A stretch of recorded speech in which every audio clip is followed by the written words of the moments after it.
Welcome to our channel GK Vidya. Today we are going to discuss notice writing format, which is an important lesson in the English grammar.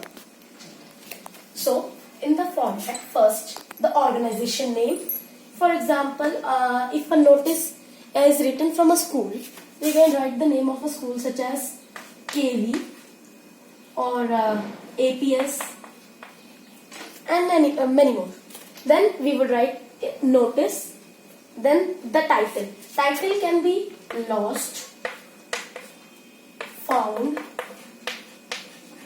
or whichever subject you want. But the title should attract the attention of the viewer. For example, I would write the title as Lost.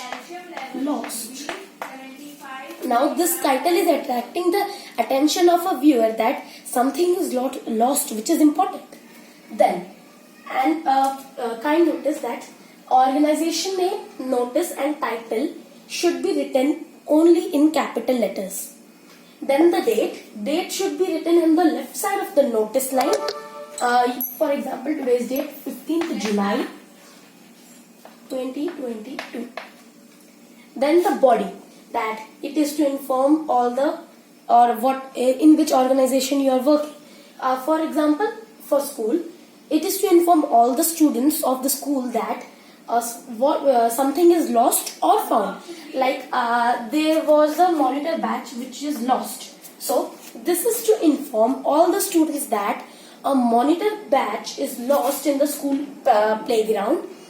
Whoever finds it, please return it to the undersigned who has signed below. Undersigned, he will surely be rewarded.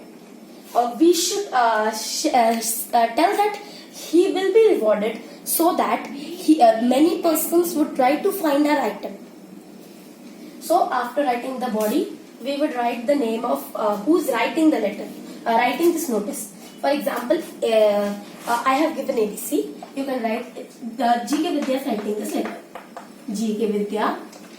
Designation, he is of class 8A.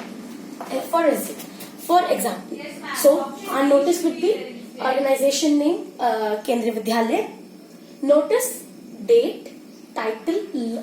We in actual writing notice, we won't mention title. We directly write as lost. Then the body is to inform all the students. Then the writer's name and designation. Thank you.